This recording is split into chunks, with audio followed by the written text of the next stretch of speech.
kasunduan ng mga Fern at ng mga Devant ay ipapakasal namin ang kauna-unahang Devant na babae sa magiging anak na panganay nila. At si Eugene Fern nga iyon. Alam niyo ni Eugene, alam niya ang kasunduang iyon dahil nakita niya ito sa opisina ng ama niya. Hindi pa isinisilang ang isa man sa inyo ay kasunduan iyon. Kahit si Eugene ay wala pa rin sa mundong ito na maganap ang kasunduang iyon. Akala namin tapos na ang kasunduang iyon kasi ikakasal na nga si Eugene sa kasintahan nito. Kaya nga binaliwala na lamang namin ito at hinangad pa nga namin kausapin mo si Eugene tungkol sa kapatid mo. Hindi naman namin alam na hindi na talaga natuloy ang kasal nila kaya nga nagulat kami kanina nang sinabi mo na sumama na ang fiancé niya sa tunay na ama nang dinadala ni Grace. Alam ni Eugene ang tungkol sa kasunduan pero alam din niya na wala kang kapatid o walang kahit na isang Devant na babae sa pamilya kaya walang naganap na usapan at kinalimutan na ito. Ani ng aking lolo na ikinagulat namin nila Henry. Pero ngayon, alam na ni Eugene na may kapatid kang babae kaya ang hiningi niyang kapalit ay ang pakasalan siya ni Michelle. Ani naman ng aking ama. Nalaman kong buntis ang ina ni Michelle noon pero naduwag ako dahil sa kasunduang iyon ng pamilya. Natakot ako at iniisip ko na baka babae ang iluwal niya kaya tumalikod ako. Tumalikod ako upang mailayo sa isang kasunduan na magiging anak namin kung sakaling babae ang iluluwal niya. Tumalikod ako hindi dahil sa iyo kung panagutan ng kanyang ina. Minahal ko ang ina niya. Pero tumalikod ako upang maprotektahan ko ang kapatid mo, Felix. Dahil ayoko maikasal siya sa lalaking hindi niya mahal. Ayoko maikasal siya dahil lamang sa isang kasunduan ng bawat pamilya. Pero mapagbiro ang tadhana dahil pinagtagpo niya ang landas ninyong tatlo. Pinagtagpo kayo ng tadhana upang matuloy ang kasunduang hindi pa man kayo naisisilang ay nakasulat na sa isang papel na may pirma at marka ng dugo ng bawat partido. Mahabang paliwanag ng aking ama na kinagulat namin. Napatingin naman ako kay Michelle na umiiyak at muli kong ibinalik ang tingin ko sa aking ama. Lolo, ani Harold na hindi niya maituloy ang sasabihin dahil hindi siya makapaniwala sa kasunduang ngayon lamang namin nalaman. Kaya gustong pakasalan ni Eugene ang iyong kapatid ay dahil sa kasunduang ito.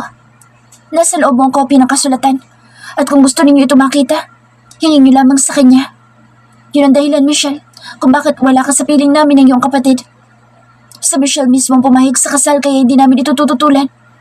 Sana'y nauunawaan mo yan, anak. Dagdag na ani pa ng aking ama. Tatay? Umiiyak na ani Michelle at tinakbo niya ang pagitan nila ng aking ama at niyakap niya ito ng mahigpit. Patawarin mo ako, anak. Kung alam ko lang noon na pumanaw na pala yung ina, noon pa man ay kinuha na kita. Malaking kasalanan ko dahil ako mismo ang lumayo sa inyo at kinilimutan ko kayo. Dahil ang hangad ko noon ay malayo ang anak namin sa organisasyong kinabibilangan namin. Sa klase ng pamumuhay namin. Patawad, anak, kung naging duwag ako. Ani ng aking ama. Tumingala ako at pilit kong nilalabanan ang pagsungaw ng luha ko. Naramdaman ko ang yakap ng mahal ko. Ngumiti ako sa kanya at tuminga ako ng malalim. Hindi ako makapaniwala na katulad namin ni Colleen ay naipagkasundo rin pala ang aking kapatid. Apo, sana'y maunawaan mo lahat ng nangyari. Sana'y maunawaan mo na kailangan natin sumunod sa isang kasunduan. Katulad mo, Apo, at ni Ellie. Ganoon din ang mangyayari sa kapatid mong si Michelle at kay Eugene. Wika ni Lolo. Tumingin naman sa akin si Michelle at nginitian ako. Tinakbo niya ang kinaupan ko at niyakap niya ako ng mahigpit. Promise, kuya. Hindi ako pasasakop kay Eugene. Tugong Devant ako kaya ipapakita ko kay Eugene na hindi niya ako kayang kontrolin. Ipapakita ko sa kanya na hindi porket kasal na kami susunod na lamang ako sa kagustuhan niya. Gawin niya mga gusto niya at gagawin ko mga gusto ko. Hindi ko siya pakikialaman at hindi niya ako pakikialaman. Ani ng aking kapatid. Napatingin ako kay Henry at kay Harold at isang tango ibinigay nila sa akin. Huminga ako ng malalim at gumanti na ako ng yakap sa aking kapatid at narinig ko ang paghikbi ng aking ama nang makita niyang ginawa kong pagyakap sa aking kapatid. Sa isang kondisyon. Ani ko, lahat ay napatingin sa akin kaya ngumisi ako ng pagak. Hindi kayo mauunang ikasal. Ani ko, at nagtawa na naman mga kaibigan ko at sila lolo. Kung ganoon ay kakausapin ko na mga friend para sa isang pagtitipon at pagpapakilala. Ani ng aking lolo. Third person over voice. Nasa opisina na si Felix ng kanyang lolo kasama ang kanyang kapatid, Henry at si Harold. Kasama din nila ang mga kaibigan nila sa loob ng opisina ng lolo nila ngunit hindi nila mahanap kung nasaan ang lolo nila. Nasaan ba si lolo? Tanong ni Henry habang naiinip na sa pagkakaupo. Kahit nga mga tatay natin wala dito, nasaan ba sila? Kala ko ba dito natin kakaharapin ang tarantadong Eugene na iyon ha? Ani naman ni Felix na kanina papalakad-lakad at hindi malaman ang gagawin. Bigla namang bumukas ang pintuan ng opisina ng lolo nila at iniluwan nito ang ama ni Felix na nakakunot ang noo. Ano bang ginagawa niyo dyan ha? Kanina pa kaming lahat naghihintay sa inyo sa conference room. Naghihintay ba kayo ng Pasko dyan? Ani ng ama nila. Napakunot noon naman si Felix at napatingin kay Henry.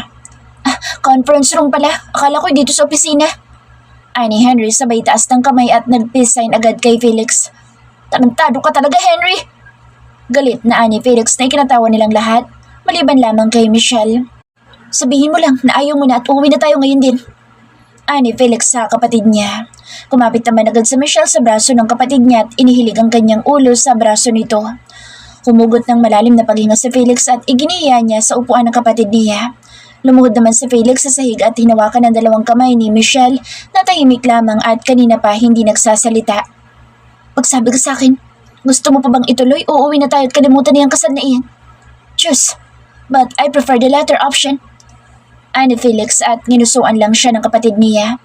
Tara na nga kuya, puro kakalukuhan. Ani sa kanya ni Michelle. Hindi yun kalokohan dahil kung ako talaga masusunod, hindi matutuloy ang kasalang ito. Ani Felix sabay tawan niya ng may kalakasan. Magsasalita pa sana si Michelle nang biglang bumukas ang pintuan ng opisina ng lolo nila at iniluwan nito si Eugene na nakasimangot. Bigla namang tumayo si Felix at hinarang si Eugene upang hindi ito makalapit kay Michelle.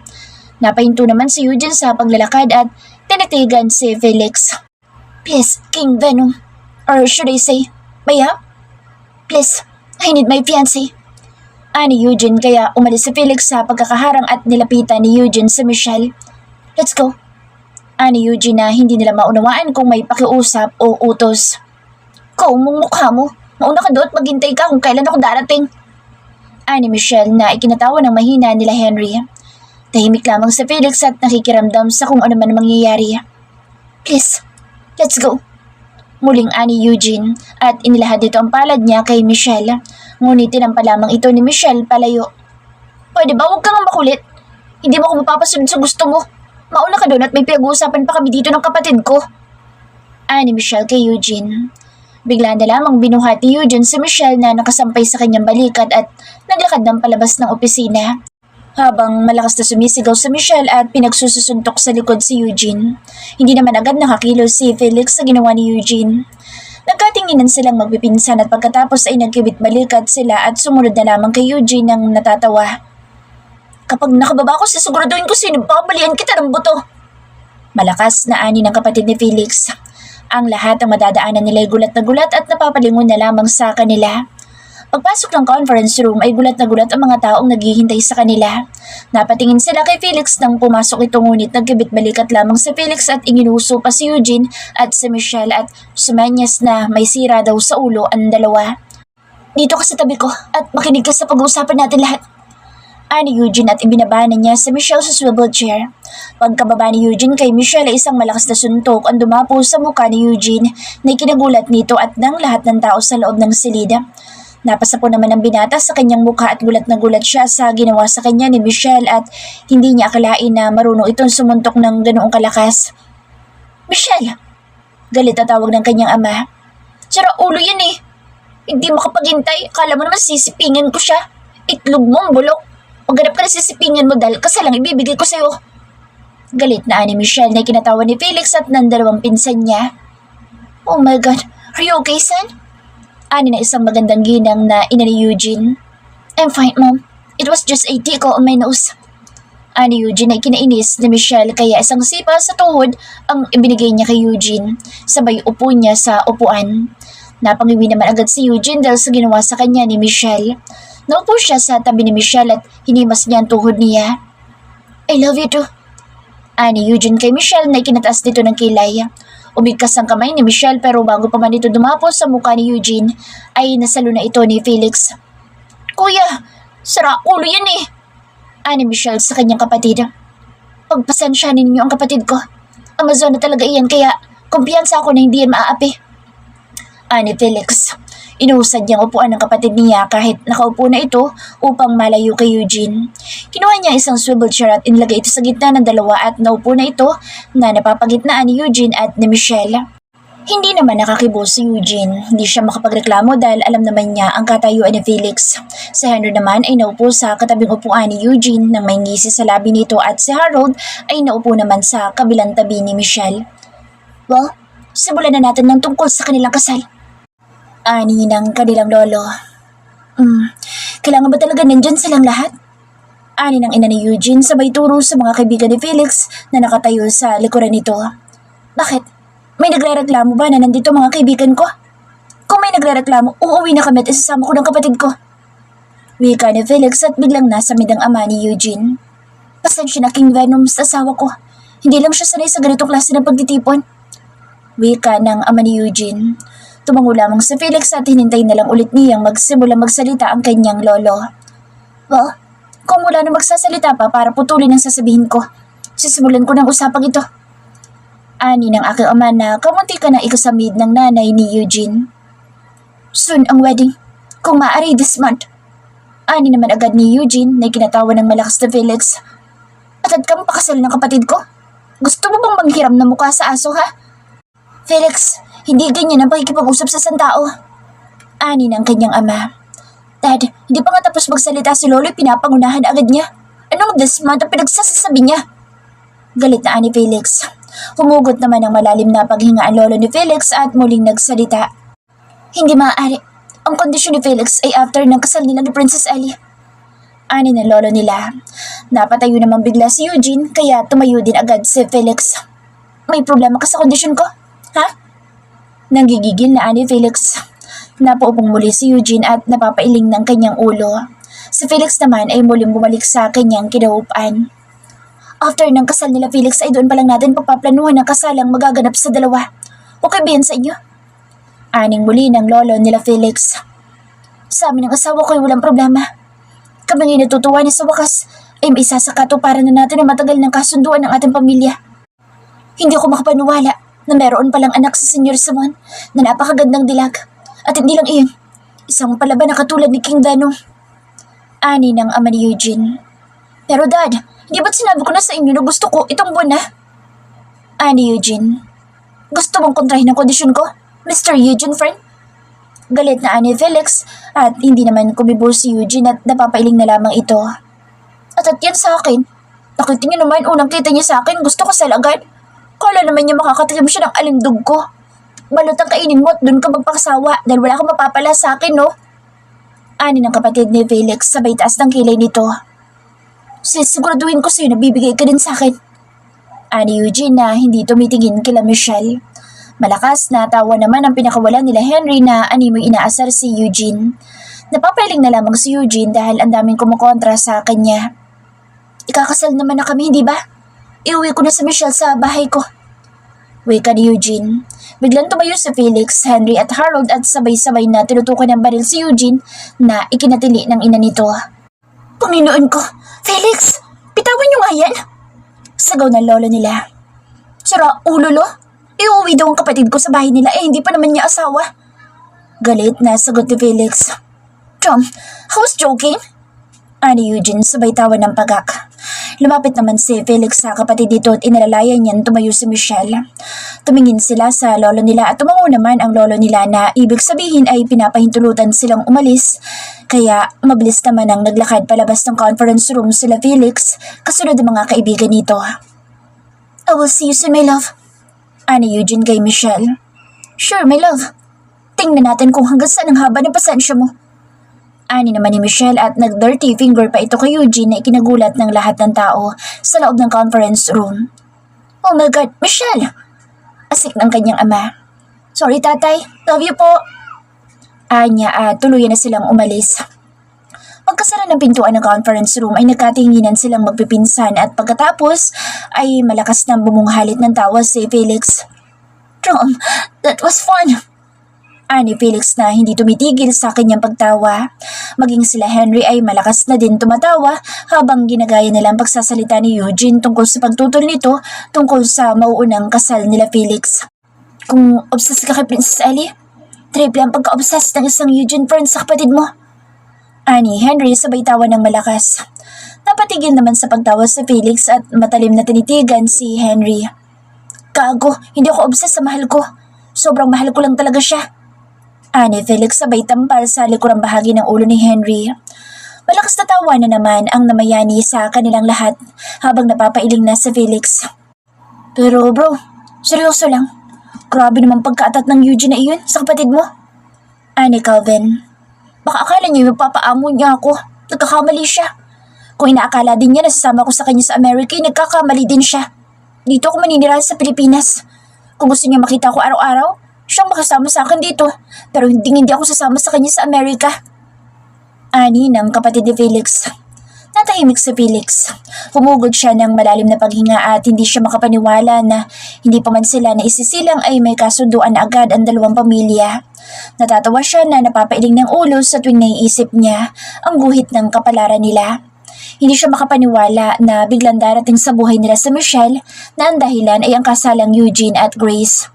Sumulpot na lang bigla si Michelle sa araw mismo ng kasal ni Eugene upang matigil ito dahil ang kapalaran pala ng isang Eugene Fern ay ang kapatid niya na dahilan din ng hindi pagkakatuloy ng kasal ni Eugene. Let's go at kanina pa naghihintay sa atin, mahal ko. Ani Felix at inakbayanan niya ang kanyang kapatid at lumabas na sila ng building ng kanilang lolo. Pupuntahan na nila ang mahal niya na kanina pa naghihintay sa kanilang pagdating. Felix, person over voice. Sigurado ka ba sa plano mong iyan? Pumayag naman kaya ang bawat organisasyon sa gusto mo. Ani Henry. Ako ang leader at ang gusto ko masusunod.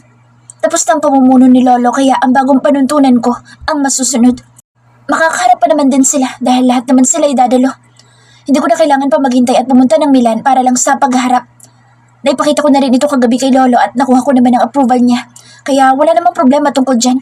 Lalo pat may pirma na ni Lolo. Here, Henry, ipasa mo yan sa lahat ng nasasakupan natin. At ang bawat isang pinuno ay kailangan lumagda sa bago kong patakaran. Ani ko at iniabot ko kay Henry ang isang folder na naglalaman ng kasulatan na kailangan pirmahan ng bawat copy. Well, totoo naman ang sinabi mo. Tapos na ang panahon ng pamumuno ni Lolo at hindi natin kailangan sumunod sa batas ni Lolo noon. Ikaw nang tinitingala ng lahat kaya pwede kang gumawa ng sarili mong batas. Ani naman ni Henry. Sumandal ako sa swivel chair ko at pinaglaruan ko ang hawak kong pen. Tumingin ako kay Troy at tinawag ko ito. Maupo ka dito, Troy. Kayong dalawa ni Lester. Ani ko. Naupo naman si Lester at si Troy sa upuang nakaharap sa aking office table. Inabutan ko sila ng tag-isang kopya ng dokumento na ipinagtaka naman nila. Ikaw, Troy, ikaw ang pumunta ng England upang ibigay iyan kay Trans Jordan, ang leader ng The Greyhound Organization. Ikaw naman, Lester, ang magdadala niyan sa leader ng The Walbor Organization na si Roy, Calypso. At ikaw naman, Henry, ang siya mag-aabot mismo niyan kay Eugene Fern, ang leader ng The White Wolf Organization. Ako na bahala sa Black Cobra. Ani ko at tumango naman agad sila. O, ano pang hinihintay niyo? Ani ko at mabilis naman silang nagsikilusan. Ano ba ang bagong batas na inilathala mo, bro? Tanong ni Nathan na naupo sa harapan ng table ko. Gusto kong pakasalan si Colin sa simbahan, hindi sa harapan ng mga nasasakupan ko. Sa simbahan ko gustong iharap ang mahal ko, hindi sa pagmumukha ng mga leader ng bawat organisasyon na nasasakupan ko. Yun ang gusto kong baguhin, dahil gusto kong ibigay ang kasal na nararapat sa mahal ko. Gusto ko maranasan niya isang ingrandeng kasalan ng taon. Napaka-unfair kapag ang kapo de kapi ang ikakasal. Dapat sa harapan nilang lahat upang magkaroon ng basbas para sa magiging asawa ko. Pero kapag sila sa simbahan, kaululan iyan. Ani ko at natawa pa ako ng pagap. Kung sabagay tama ka dyan. Batas kasi na lolo mo iyan, pero ikaw na nga ang kapo de kapi. Kaya dapat lang na magtala ka na nga ng mga bagong batas mo. Uwi ka naman ang kaibigan ko. Hindi na ako kumibo pa. Pinag-iisipan ko naman ngayon ang gagawin kong hakbang para sa surprise ang gagawin ko sa aking mahal. Alam na ba ni Princess Ellie ang plano mong pakasalan siya sa simbahan? Tanong ni Lian. Umiling ako dahil isa itong surpresa na paghahandaan ko. Makakaasa ka na wala siyang malalaman sa amin. Nila kaya tumango na lamang ako sa kanila. Ilang katok sa pintuan ng opisina ko ang nagpaangat ng ulo namin. Hinintay namin itong bumukas at ilang saglit lamang ay mukha ng sekretary ko ang sumungaw sa pintuan. Sir, Mr. Eugene Fern wants to see you. Wika ng aking sekretary kaya nagkatinginan kami at napangisi ako ng pagak. Anong kailangan ng tukmol na iyon sa akin? Ani ko sa mga kaibigan ko. Sinanyasan ko ang sekretary ko na papasuko dito sa loob ng aking opisina kaya hindi naman nagtagal ay muling bumukas ang pinto. Hindi ko gusto na bigla ka na lamang sumusulpot sa building ko nung walang pahintulot galing sa akin, Mr. Fern. Ani ko kay Eugene. We need to talk in private. Yung walang kahit na sinusilid mo tungkol dito. Anya't ipinatong niya isang folder na ibinigay sa kanya ni Henry. Wow, bilis ang binsan ko ha. Nahanap ka niya agad? Ingat ka dahil mukhang may mga mata palang nakamasid sa'yo. Biruin mo ang isang Eugene Fern, basta na lamang nahanap na isang Henry Devant ng ganoong kabilis. Mukhang hindi yata nag-iingat ang pinuno ng White Wolf Organization. Pangaasar ko sa kanya. Nagtawa na naman ang mga kaibigan ko habang si Eugene ay naupo sa swivel chair na nakatapat sa akin. Pinapaupo ba kita? Magaspang kong ani sa kanya. Tumayo naman siya at seryoso akong tinitigan. Nakikita ko sa kanyang mga mata ang galit pero alam ko namang nagtitimpi lamang siya. Tinignan ko ang mga kaibigan ko at sinanyasan ko silang lumabas muna na opisina ko. Nasa labas lang kami. Kung may gagawin niyang kalokohan, susiguraduhin namin sa kanyang hindi siya makakalabas dyan ng buhay. Ani John. Nginisya naman ni John ng pagak si Eugene kaya natawa ako ng mahina. Tinignan ko ang folder na nakapatong sa akin table at iniusad ko itong palapit kay Eugene. Pwede na ba ako maupo? Anya at tumango naman ako sabay turo ng isang kamay ko sa swivel chair na nasa tabi niya. Anong kalokohan ito, bayaw? Anya na ikinamulagat ng mata ko at tinawanan ko siya ng malakas. Bigla naman bumukas ang pintuan ng opisina ko at subungaw ang ulo ni Nathan. Okay. Sorry, naninigurado lang kami na walang nangyayari dito sa loob. Ani Nathan na ikinakunot ng noo ko. Bantay na bantay ka ng mga high-ranking members mo ah. Akala ba nila kaya kitang patumbahin? Mukhang nag-aalala sila para sa kaligtasan mo kahit ako lang ang nandirito. Ganun ba ako kalakas? Pangasar ni Eugene sa akin. Muli akong natawa ng malakas kaya muling bumukas ang pintuan at sumungaw naman ang mukha ni John. Si Eugene naman ngayon ang tumatawa ng malakas na ikinainis ko kaya tumayo ako at nagtungo ako sa pintuan. Tumayo ako sa pintuan at tumawa ako ng malakas kaya muling bumukas ang pinto at mukha naman ni Calvin ang sumungaw. Bigla akong dinaklot ang mukha niya ng isa kong palad habang naglalakad akong papalabas ng pintuan. What the hell are you guys up to? Galit kong ani sa kanila na isinara ko ang pintuan upang hindi kami marinig ni Eugene. Narinig kasi naming malakas mong boses. Baka mamaya kung ano na ginagawa sa'yo ni Eugene. Ani Nathan. Dahil, sa tingin ba ninyo, hindi ko kaya pabagsakin ng tarantadong yun ha? Iniisip pa lang niya, alam ko na agad kung anong gagawin niya. Doon kayo maupo at tantanan yung kakadikit ng tenga niyo sa pintuan ko. Kung hindi, tatapyasin ko mga tenga niyo. Inis kong anis sa kanila. Napakamot naman sila ng ulo, batok at noo.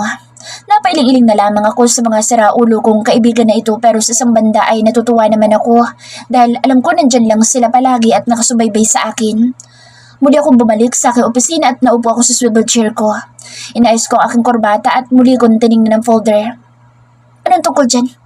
Ani ko. Hindi ko yan pipirmahan. Anya, kaya napangisa ako. Hindi ko yan pipirmahan, Mr. Devant. Hindi ko pipirmahan ang nakasaad sa dokumentong iyan. Kaululan ang nakasaad dyan.